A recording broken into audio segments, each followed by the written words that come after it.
हाँ, आज मैं बेहद इंपॉर्टेंट टॉपिक लेके आया हूँ। छोटा सा वीडियो ज़रूर होगा लेकिन बहुत नॉलेजेबल होगा और बहुत इंपॉर्टेंट भी है। इतना नॉलेज तो आपको होना ही चाहिए, इसलिए मैं इस टॉपिक पर वीडियो लेके आया हूँ आपके लिए। तो इस क्लास का मैंने पर्पज़ मेरा ये था कि आपकी बुक है एक ज्योग्राफी की, उसके अंदर एक हेडिंग थी इंडियन डायस्पोरा, ठीक है, भारतीय प्रसार। हालांकि उसके अंदर आपको 3 तरंगें दे रखी है, 3 वेव दे रखी है, लेकिन इस इंडियन डायस्पोरा की हिस्ट्री नहीं दे रखी कि इंडियन डायस्पोरा भारतीय प्रसार होता क्या है, क्या क्या इसके अंदर आते हैं, वो जानना बहुत ज़रूरी था। इसलिए आपको छोटा सा वीडियो में कहीं पर साइड में नोट बना लेना या फिर उसी चैप्टर में नोट्स बना लेना और इजीली याद हो जाएगा। मैंने मेरे ऑन वर्ड्स के अंदर इसके नोट्स बनाए हैं, तो आप हेडिंग लगाइए इंडियन डायस्पोरा, कैपिटल डायस्पोरा, ठीक है। हिंदी में बोलते हैं इसको भारतीय प्रसार, ठीक है, भारतीय प्रसार। बेसिकली जो ये इंडियन डायस्पोरा है, इसमें मैं आपको 3 बातें सिखाऊंगा। एक NRI, सबने सुन भी रखा होगा। PIO, इसके बारे में खैर आपने नहीं सुना होगा। और एक है OCI कार्ड। 3 तरह के, 2 तो कार्ड ही हैं, PIO और OCI। अपन बात तीनों पर करेंगे, ठीक है। NRI का मतलब हो गया नॉन रेजिडेंट इंडियंस, सब जानते हो उसके बारे में, तो सुना भी होगा आपने। नॉन रेजिडेंट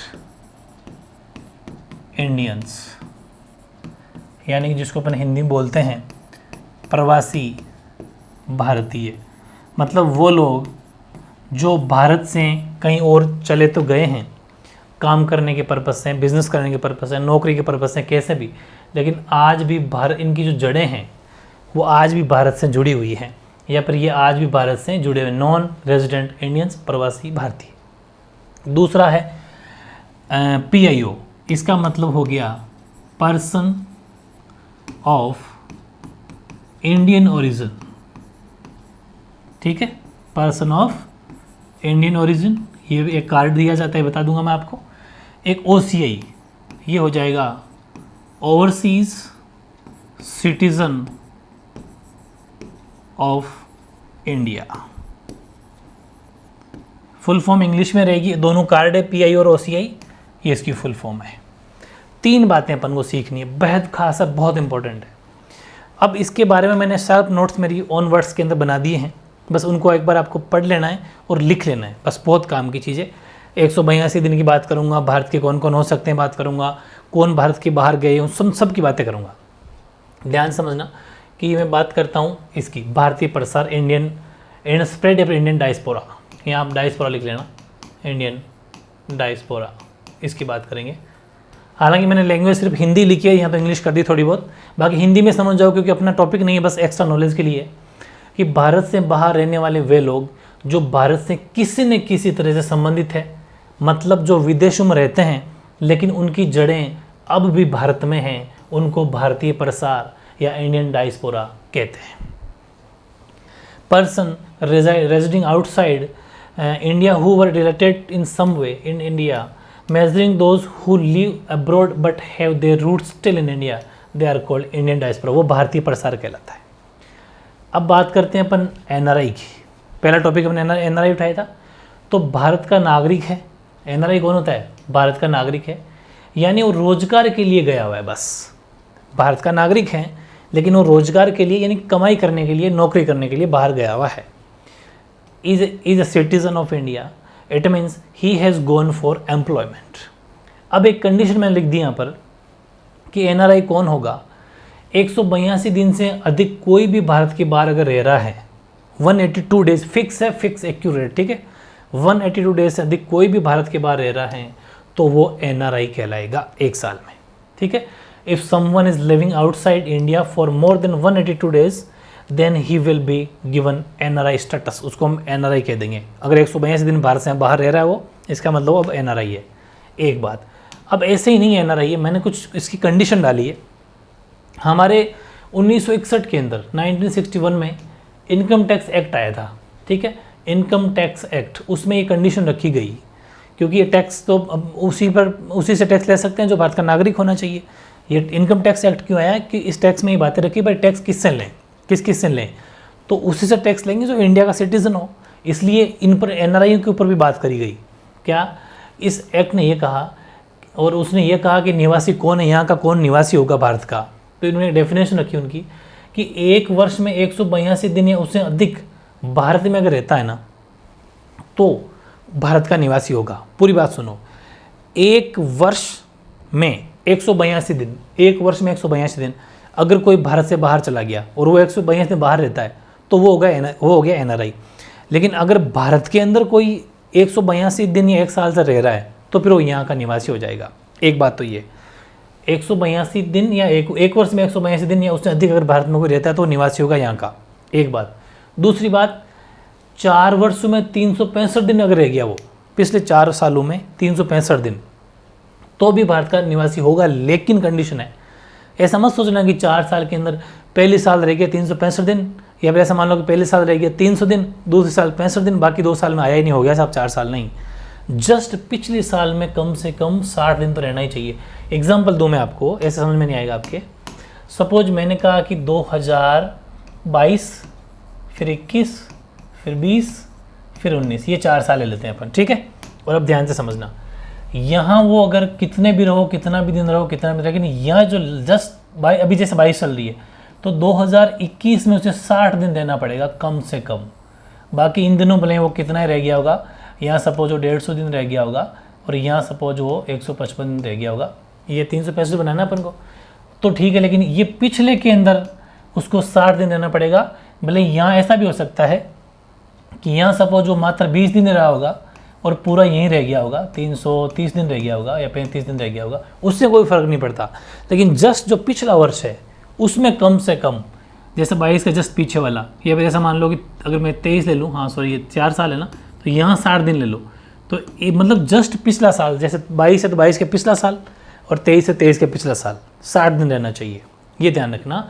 यानी कि 4 वर्षों में 365 दिन, लेकिन पिछला साल जो भी होगा, पिछले साल जो भी होगा, अगर मैं 22 मानूंगा तो फिर 2018 और ले लेना, तब 4 साल हो जाएगी।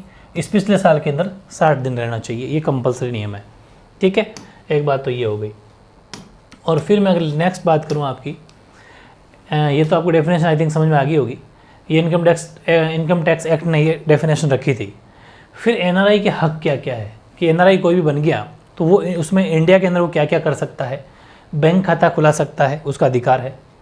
शेयर बाज़ार में निवेश भी कर सकता है वो, और अपनी अचल संपत्ति खरीद सकता है, यानी घर खेती रख सकता है इंडिया के अंदर, उसको है। और चौथी मेन इंपॉर्टेंट बात है, पहले इसको मतदान करने का हक नहीं था, लेकिन 2011 में ये इनको मतदान का, यानी इलेक्शन करने का परमिशन भी मिल गई। कि एनआरआई को पहले नहीं था ये हक, लेकिन 2010 में संसद ने एक्ट पारित कर दिया और 2000 में जो लागू हो गया, मतलब 2011 से मतदान का अधिकार भी इनको मिल गया। तो 4 हक हैं। पहला, एनआरआई भारत में बैंक खाते खुला सकते हैं। दूसरा, शेयर बाजार में निवेश कर सकते हैं। तीसरा, यहाँ पर अचल संपत्ति, घर गाड़ी सब खरीद सकते हैं, रख सकते हैं यहाँ पर अपना। और चौथा, ये इलेक्शन में भाग भी ले सकते हैं। बहुत इंपॉर्टेंट। हाँ, अब बात करते हैं अपन भारतीय मूल का व्यक्ति, पीआईओ कर लेना इसको, PIO, person of Indian origin, ठीक है। पर्सन ऑफ इंडियन ओरिजिन की बात सुनना, ये एक पीआईओ एक कार्ड है, ठीक है। एक ये कार्ड है जो कब दिया गया, अटल बिहारी वाजपेयी की सरकार थी 2002 में, और अटल बिहारी वाजपेयी प्राइम मिनिस्टर थे। उन्होंने ये कहा कि जो भी भारतीय लोग हैं जो विदेशों में रहते हैं उनको पीआईओ कार्ड दिया जाना चाहिए, ताकि उनको कुछ अलग से हम उनको फैसिलिटी दे सकें, सुविधा दे सकते हैं। वो हमारे नागरिक हैं, विदेशों में रहते हैं, उनको अलग से सुविधाएं देनी चाहिए। ये बात हुई। हुआ क्या कि CAA 2015, CAA क्या है, ये है सिटीजन अमेंडमेंट एक्ट, ठीक है, यानी कि नागरिकता संशोधन अधिनियम, संशोधन अधिनियम 2015, जब मोदी सरकार आ गई थी, ठीक है। इसने क्या करा मोदी सरकार ने कि संसद में इस 2015 के अंदर इस एक्ट को लाई है, CAA को, और पीआईओ को मर्ज कर दिया OCI में। जो मैंने पढ़ा था ना भी OCI, तो इस पीआईओ कार्ड को मर्ज कर दिया OCI में। इसका मतलब ये है कि अब पीआईओ कार्ड ख़त्म हो गया, अब सिर्फ वो कागज़ का टुकड़ा है, अब सिर्फ OCI कार्ड काम करता है, ठीक है। शर्त रखी कि 31 दिसंबर 2017 तक जितने भी लोगों के पास में पीआईओ कार्ड हैं वो OCI कार्ड में कन्वर्ट करा लीजिए। ये भी 1 मार्क्स में क्वेश्चन कॉम्पिटिटिव लेवल पर पूछा जाता है, या फिर अपने इंटरव्यू में पूछा जाता है कि पीआईओ कार्ड को OCI कार्ड में कब तक, या फिर ऐसा मान लो कि जिसके पास पीआईओ कार्ड हैं वो कब तक OCI कार्ड बना सकते थे? तो 31 दिसंबर 2017 तक, 31 दिसंबर 2017 तक बना सकते थे। और 30 सितंबर 2020 के बाद में फाइनली फिर कह दिया कि चलो ठीक है, जिसने बनाया तो ठीक है, नहीं तो अब ये कागज़ का टुकड़ा हो गया। 30 सितंबर 2020 के बाद में PIO कार्ड बिल्कुल ख़त्म, अब सिर्फ एक कागज़ का टुकड़ा है, लिए घूमो, कोई मतलब नहीं है, ये ध्यान रखना। कहीं साइड में लिख लेना, वेरी फैक्चुअल चीज़ है। फिर भी कॉम्पिटिटिव एग्जाम में ये भी पूछा जाता है, इंपॉर्टेंट है, कि चलो PIO कार्ड अब तो नहीं दिया जाता, सिविल सर्विसेज के इंटरव्यू में पूछा जा सकता है कि PIO कार्ड नहीं दिया जाता चलो अब तो, लेकिन अगर पहले दिया जाता था तब इसकी क्या कंडीशन थी, कि किसको मिलता था PIO कार्ड? तो आपका आंसर ये होगा कि भारत का नागरिक रह चुका हो, पहली बात, माता पिता, दादा दादी, परदादा परदादी, परनाना परनानी, इनमें से कोई भी भारत सरकार अधिनियम 1935 में या उसके बाद जोड़े गए अन्य क्षेत्र में कहीं भी इन लोगों का जन्म हुआ हो। यानी कि जो भारत सरकार अधिनियम 1935 है, 1919 भी है, 1909 भी है, लेकिन उतना नहीं पढ़ना आपको, इतना सा पढ़ना। उस अधिनियम के अंदर कुछ शर्तें रखी गई थी, कुछ कंडीशंस थी। यानी कि इंडियन गवर्नमेंट का एक्ट था 1935 का, उसमें कुछ कंडीशन रखी गई थी, या तो उसको फॉलो करता हो, या फिर इसके बाद में कुछ अपन ने क्षेत्र जोड़ लिए थे कि ये इतना क्षेत्र भारत का, इस बंगाल का डिवाइज हो गया, ये सब बंटवारा हो गया, पाकिस्तान अलग, ये सब। तो उस क्षेत्र में अगर आता हो जो भारत के अंदर जोड़े गए क्षेत्र हो, उन लोगों में अगर इनका जन्म हुआ तो भी उसको PIO कार्ड मिल जाएगा, जिसमें दादर नागर हवेली, गोवा, दमन दीव, पांडिचेरी, सिक्किम और भी कहीं पर अगर वो स्थायी निवास कर रहा हो, इन किसी में भी। क्योंकि देखो, दादर नागर हवेली और गोवा और दमन दीव और पांडिचेरी, सिक्किम, ये पहले भारत में नहीं थे, इनको जोड़ा गया था बाद में लड़ झगड़ के। गोवा भी हमारा नहीं था, यहाँ पर भी लोग, आपको पता है, गोवा को बड़ी मुश्किल से हमने इस कहते हैं ना कि अपने दम पे इसको गोवा को अपने अंडर में लाया था। तो ये सब पहले भारत के हिस्से नहीं थे, लेकिन अगर बाद में हिस्से बन गए भारत के, तो अगर इन लोगों का, इनमें से किसी का भी दादा परदादा, जो भी किसी का भी अगर यहाँ जन्म हुआ है, तो वो भी PIO कार्ड उसको मिल जाएगा, क्योंकि अब वो ज़मीन हमारे पास है, ये बात है, ठीक है। और वो अगर बाहर रह रहा है, इनमें जन्मा है, बाहर रह रहा है, तो वो यहाँ आके वापस PIO कार्ड ले सकता है, क्योंकि उसका जन्म यहाँ पर, इनके किसी फैमिली मेम्बर का यहाँ पर जन्म हो रखा है, ठीक है। तीसरी कंडीशन, भारत का नागरिक है जिससे किसी विदेशी लड़की ने शादी कर ली, उसको स्पाउस कहेंगे। बार बार मैं ये नहीं लिखूंगा कि भारतीय किसी विदेशी लड़की शादी कर ली, यहाँ का वो इंडियन था, उसने विदेशी लड़की शादी कर ली, तो स्पाउस कहलाएगा, ये वर्ड यूज़ करेंगे अपन। और शादी के 2 साल हो भी जाने चाहिए, शादी हो गई और शादी के 2 वर्ष हो भी गए, तो भी उस लड़की को भी PIO कार्ड मिल जाएगा। वो तो भारत का नागरिक है ये लड़का, तो उसको तो वैसे ही मिल जाएगा, क्योंकि उसका तो बर्थ यहीं पर है। लेकिन यहाँ से वो बाहर गया विदेश में, वहाँ किसी विदेशी लड़की से शादी कर ली और 2 साल शादी को हो भी गए, तो वो भी यहाँ आके PIO कार्ड ले सकती है इंडिया में, उसको भी छूट है। अगर इन 8 देशों की बात करें अपन, ईरान, अफगानिस्तान, पाकिस्तान, चीन, नेपाल, भूटान, बांग्लादेश और श्रीलंका, अगर किसी भी बंदे ने इन 8 देशों की नागरिकता ले ली, या उसके माता पिता, दादा दादी, परदादा, इनमें से किसी ने भी ले ली, तो PIO कार्ड तुरंत उसका निरस्त कर दिया जाएगा, ख़त्म कर दिया जाएगा। ध्यान रखना, PIO कार्ड दे दिया, 3 तक अपन ने कहा कि PIO कार्ड ऐसे मिल जाएगा, लेकिन PIO कार्ड को ख़त्म भी कर दिया जाएगा अगर 8 देशों की, ईरान, अफगानिस्तान, पाकिस्तान, चीन, नेपाल, भूटान, बांग्लादेश और श्रीलंका, अगर इनमें से किसी की भी उस बंदे ने, जिसके पास PIO कार्ड हैं और यहाँ के सिटीजन ले ली, तो उसका PIO कार्ड ख़त्म, ठीक है। नेक्स्ट, ये OCI कार्ड, PIO तो वैसे भी खत्म है, लेकिन फिर भी मैंने बता दिया कि वो पहले कैसे लिया जाता था, पूछा जा सकता है। अब है OCI, क्योंकि अब तो OCI कार्ड चलता है, आज की प्रेजेंट डेट में OCI चलता है। तो OCI कार्ड कौन कौन ले सकता है, अपन को भी नॉलेज होना चाहिए इस चीज़ का। पहली बात तो विदेश का नागरिक ले सकता है, अगर वो इनमें से किसी को फॉलो करता है तो वो भी ले सकता है, ठीक है, ओके। अब विदेश का नागरिक प्लस, ये प्लस लगाने का मतलब यही, और क्या क्या शर्त है उसकी, कि 26 जनवरी 1950 को या बाद में, उसके बाद में भारत का नागरिक अगर वो रहा है, या फिर 26 जनवरी 1950 को नागरिक बनने के योग्य था वो, कुछ ऐसी कंडीशन है कि उसके परदादा परदादी परनाना में किसी का जन्म अगर वहाँ पर हो रखा है, उसके योग्य था, लेकिन बन नहीं पाया डॉक्यूमेंट, तो भी। तीसरा, 15 अगस्त 1947 के बाद में भारत के क्षेत्र से संबंधित रहा हो, कोई भी 15 अगस्त 1947 के बाद में, जैसे गोवा का कहीं पर भी, भारत का किसी भी एक जगह का अगर वो क्षेत्र से संबंधित रहा है तो भी उसको मिल जाएगा। चौथा, ऐसा व्यक्ति जो 1, 2 और 3, 1, 2, 3 का मतलब उन तीनों पॉइंट को, 1, 2 और 3, इन तीनों का बेटा बेटी, पोता पोती, नातिन वापस लिख दिया पोता पोती, परपोता परपोती, कोई भी हो वो OCI कार्ड ले सकता है। इनमें से किसी भी बात को अगर फॉलो करता है तो उसको भी OCI कार्ड मिल जाएगा, उसके बेटा बेटी को, पोता पोती को भी मिल जाएगा। नातिन का मतलब भी समझते होंगे, उनको भी मिल जाएगा, ठीक है। यानी कि एक जैसे अपने पिताजी और अपनी उनके पिताजी की बेटी की जो बेटी होती है, जो भांजा जिसे बोलते हैं, वो है ना। फिर जो ऊपर चारों कैटेगरी को, ये 4 हो गई, इन चारों को फॉलो करता है 1 2 3 4, और उनका माइनर चाइल्ड है कोई छोटा बच्चा, वो भी हकदार है।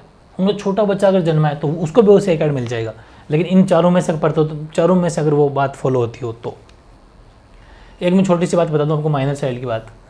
माइनर चाइल्ड का मतलब ये है कि माता पिता दोनों या कोई एक भारत का नागरिक होना तो भी माइनर चाइल्ड को OCI कार्ड दिया जाता है। माता पिता में से कोई एक हो, जैसे मैं एग्जाम्पल ले रहा हूँ यहाँ पर आलिया भट्ट का एग्जाम्पल, ताज़ा एग्जाम्पल है ना। आलिया भट्ट का एग्जाम्पल से आप जल्दी समझोगे कि आलिया भट्ट की जो मम्मी है वो ब्रिटेन से हैं और पापा उसके महेश भट्ट वो इंडिया से हैं, उनको OCI कार्ड मिला हुआ है।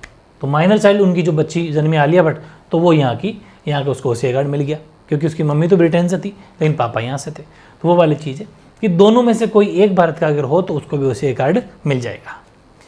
या फिर स्पाउस प्लस 2 ईयर्स, स्पाउस का मतलब कोई यहाँ का लड़का था, विदेश में शादी कर ली तो उस लड़की को, और 2 साल शादी के हो गए तो उसको भी ये कार्ड मिल जाएगा।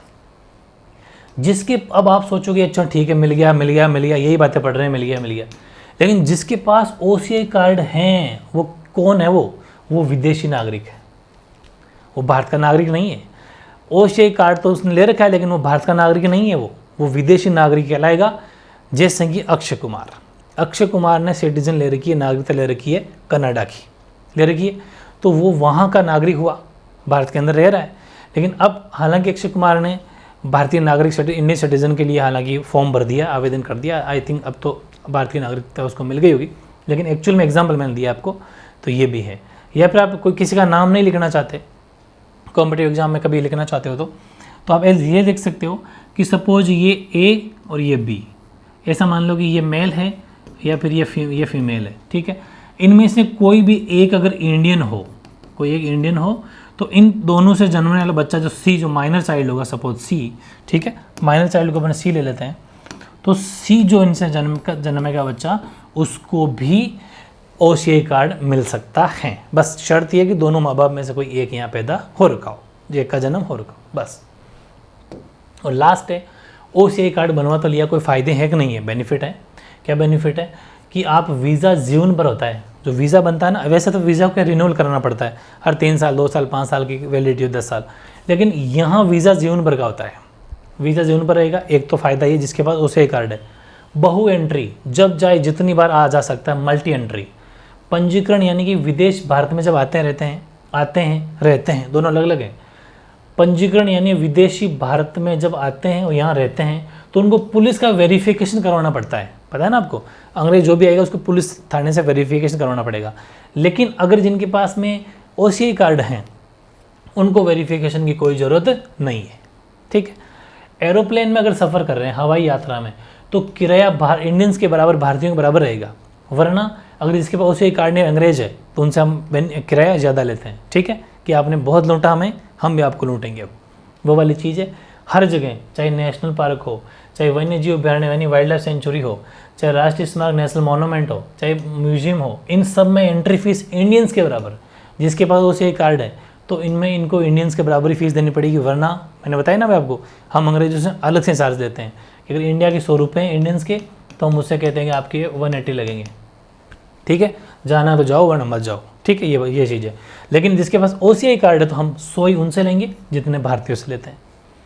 OCI कार्ड को ID प्रूफ के रूप में माना जाएगा। और ये बात सेंट्रल गवर्नमेंट ने कह दी है, सेंट्रल गवर्नमेंट सरकार का एक नियम आ गया कि आप स्टेट गवर्नमेंट भी अब इस बात को मानेगी कि जिसके पास भी OCI कार्ड हैं उसको ID प्रूफ में माना जाए। ये सख्त आदेश है केंद्र सरकार का सभी राज्य सरकारों को भी। इसलिए कहीं पर भी घूमो वो एक ID प्रूफ की तरह काम करेगा। ऐसा नहीं कि उसको वोटर ID या फिर आधार कार्ड वगैरह दिखाना पड़ेगा, कोई दिखाने की जरूरत नहीं है। OCI कार्ड है तो वो एक ID प्रूफ है उसका, ठीक है। नोट, एक चीज़ ध्यान रखना, मतदान का हक नहीं, NRI को तो मतदान का हक था, OCI कार्ड जिसके पास में है वो मतदान नहीं कर सकते, ये ध्यान रखना। संवैधानिक पद पर सरकारी नौकरी के लिए आवेदन भी नहीं कर सकते।